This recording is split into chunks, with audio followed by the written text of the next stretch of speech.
Hello everyone, welcome to my newest Let's Play, Ogre Battle, The March of the Black Queen. Initially released in 1993 for the Super Nintendo Entertainment System, I'll be playing on the Wii Virtual Console.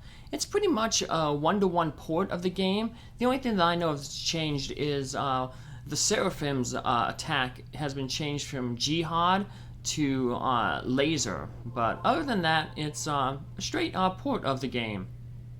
So, this is a strategy tactical RPG.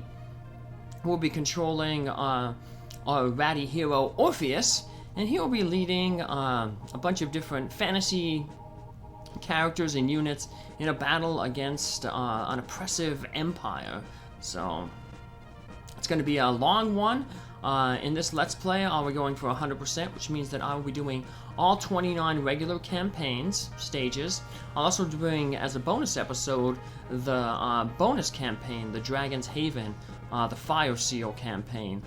I'll be liberating all the towns, showing off all the special dialogue that you can get, and also be showing the location of all the different treasures that you can get, the hidden buried treasures. However, to make the game a little bit more difficult, I won't be using any of the special characters, except for when they're needed to show off special boss dialogue. Special characters tend to have better growths and stats than regular characters, so they make the game a little bit easier. I'll be recruiting all of them except for Galf, the one demon, because he disqualifies you from the best ending, the world ending, which is what I will be going for. But I will get the other evil character, Deneb the Witch, so... Let's look at the history here. Ogre Battle, Episode 5, The March of the Black Queen. The sage Rashidi, perhaps driven by madness, assassinated his former friend, King Grand Zenobia, and joined with Empress Endora, leader of the Northern Highlands, to wage war on 4 kingdoms.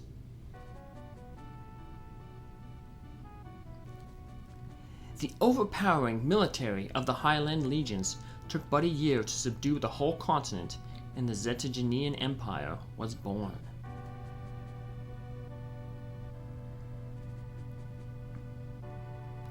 The rule of the Empire was a pure regime of terror.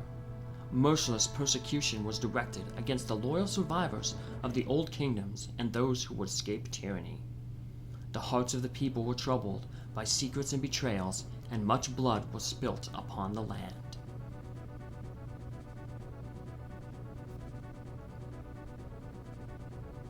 Imperial Year 24. Here on the frontiers of Sharam, the last survivors of the Knights of Zenobia were planning the final challenge. And we will be leading that remnant. Our ratty hero is going to be Orpheus. Orpheus was the cage mate of Prince Hermes. Prince Hermes was the ratty hero in my Dragon Warrior 2 Let's Play that I'll have to eventually re-upload eventually, because I lost kind of all my old videos, but he'll be coming back. But so we're going to create a little bit of, we get to customize Orpheus, or our hero, a little bit here through answering these cards, these tarot cards that Warren here is going to draw. So Warren is going to be a wizard who joins our army in a little bit, but he's a special character, so we will not be using him. But he's going to pull random cards, tarot cards out of the deck. Depending on which ones he draws, you get different questions, and the way you answer them determines which of the 4 Lord types that you get. So I'm going to be going for the Holy Lord, because the Holy Lord gets a bunch of clerical units, and clerical units are important because they heal characters in battle. That's going to be really important for me, because in order to increase the challenge in this little game, I will not be using consumable items, so I won't be buying healing potions from stores to heal enemies, to heal characters outside of battle, and also be going for a deathless playthrough, so I won't have any of my characters be defeated in battle.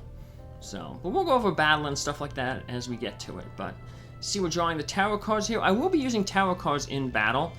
Tarot cards have different effects depending on the card. You get tarot cards from liberating towns and temples, and they have special effects in battles that basically help you out by either helping your characters out or hindering the enemy. So, for instance, strength here, that'll increase the defense of your characters during one battle.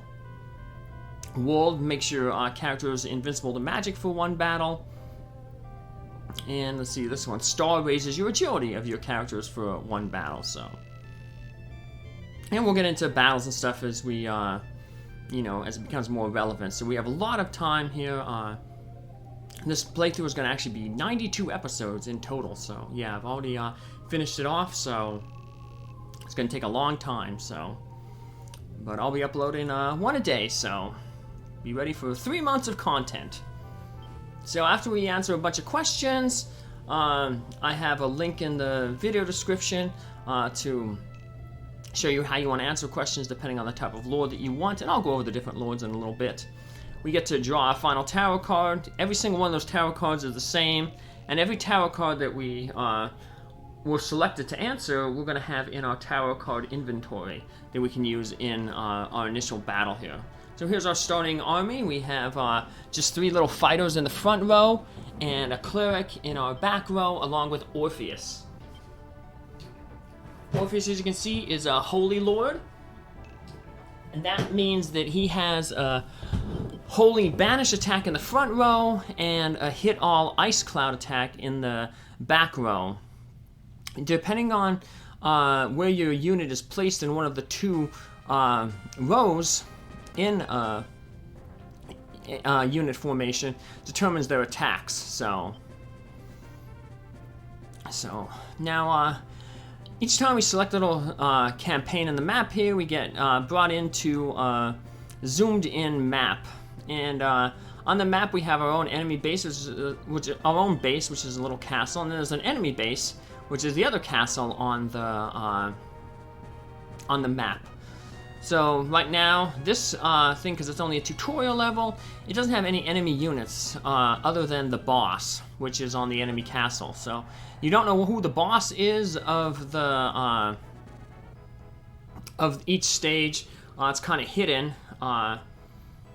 until you actually engage that unit. So by liberating towns and temples, you can gather information and get tarot cards. You'll also receive your tribute every day from each town you liberate. You can't run an army without money, so be sure to liberate some towns. Our money is up there in the upper right. We have 30,000 goth right now. And you can get money by selling items, and mainly you get money through tributes. So on the bottom there, the 3,136, that's the amount of money we'll get per day from that town. So you want to run your army, you have to liberate towns. We get 3,440 from that. Our main base, and 2,238 it looked like from the enemy base. Temples you do not get tributes from. Temples you can resurrect characters that are defeated in battle, but we won't be doing that. But you can also get items from temples. So we still get to draw tarot cards. Depending on the tarot card that you draw, you can get different bonuses. For instance, that magician raised the intelligence of everyone in Orpheus's unit here by 2. So this guy's basically telling us that, hey, time is always flowing, and the clock is up there underneath our gold. It's shown by that little sun that's rotating around the circle. When the sun goes all the way around, that's one day, and you'll get a tribute. You have to pay your army. Each unit has a certain cost with it. And then you'll see, you'll weigh how much money you get in your tribute. So that'll determine how much money you have. So you can actually lose money if you don't liberate a bunch of towns, because then you run an army, but no one's paying you tribute. So that's why that guy said it's important to liberate towns. So, well, we liberated this temple. Let's go talk with Warren the boss over here. Welcome to my castle. I have been waiting for you. You must do battle with the evil Zenobian Empire. The stars have dealt you this fate. I have informed everyone of this, but unfortunately they do not yet believe me. So you must allow me to test you to see if you are truly fit to be our leader. First, liberate all of the towns and temples on this island. All will begin with that. I thought we did liberate all the towns and temples. Well, in some, basically in every map, there's going to be hidden towns and temples sometimes. So you want to look for areas that look suspicious. For instance, that empty island up there.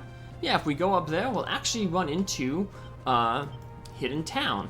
Once you get near a hidden town, it'll reveal itself on the map.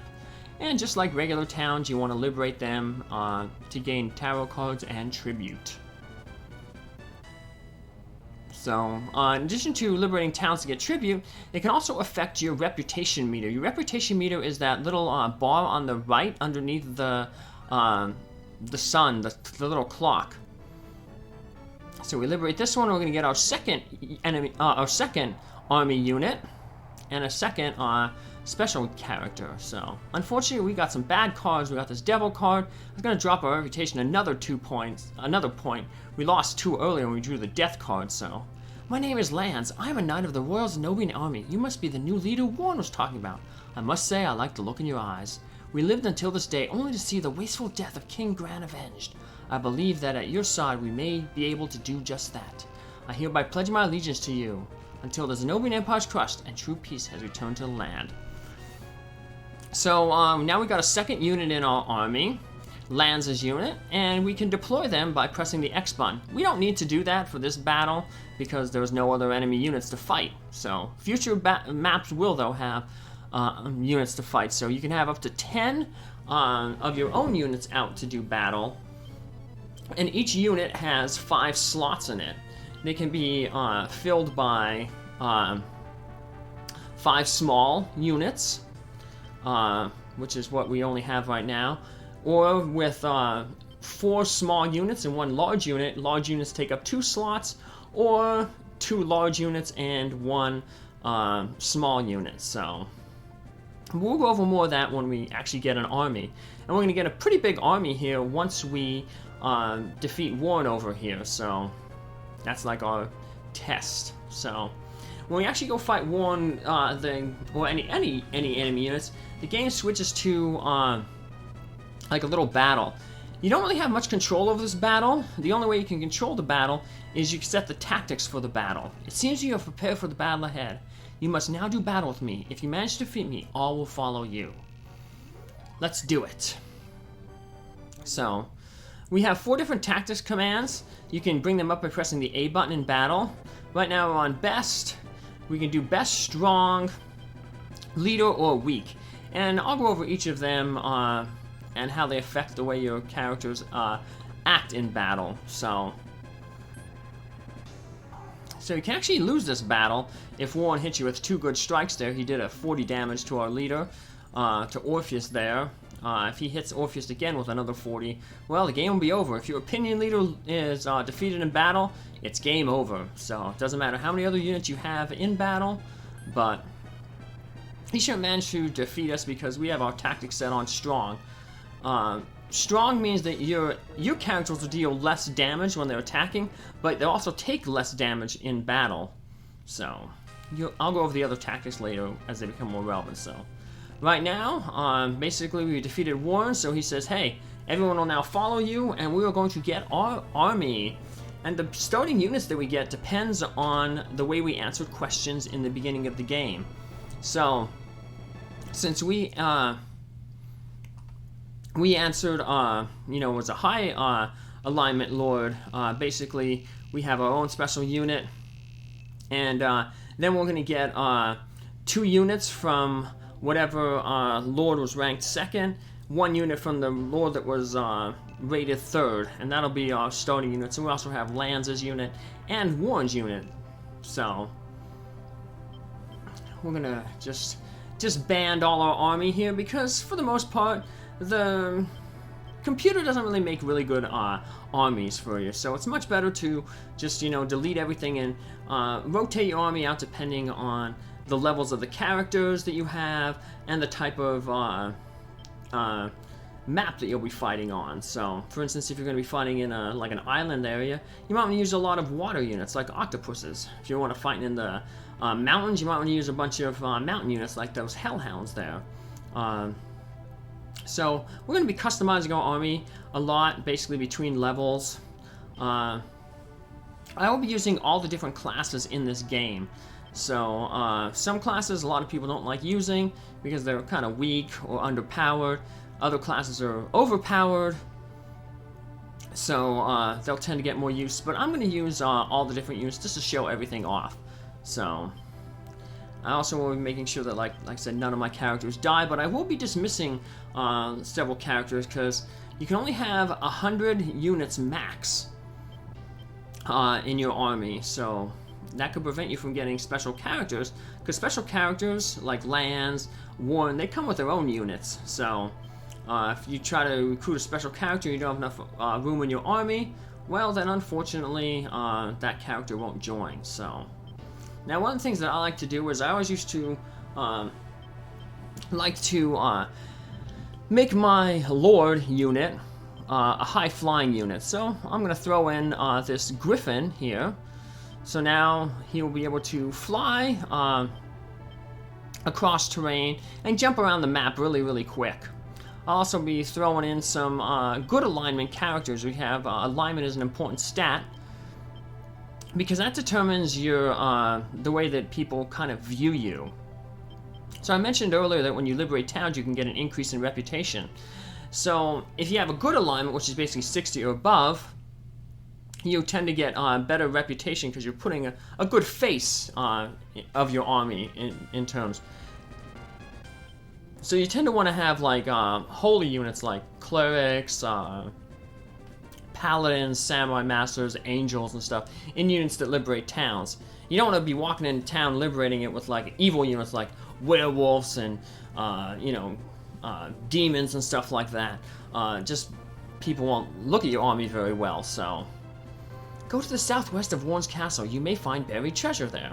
Yeah, there's actually some buried treasure. After each map, you want to tend to go back to the map and revisit all the towns that you liberated, and you'll get some clues, and you can also search for treasure and stuff. So press the R button, we can zoom in and out of the map. Yeah, so that helps when we're trying to do tactics and look at the big screen of the map. So you can also sometimes, you can't in this area unless you have a chime. When you have already cleared, you can return to the main menu screen anytime you wish. Just press the X button to bring up the command. You'll see a return to map command. If you have a chime, that summons forth a neutral unit.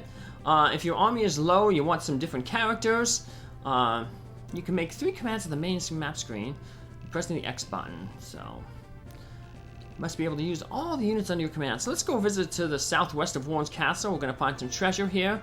You can save scum and basically like restart the game if you don't get good treasure. You want to try to get weapons early on because that'll increase your character's strength and damage output.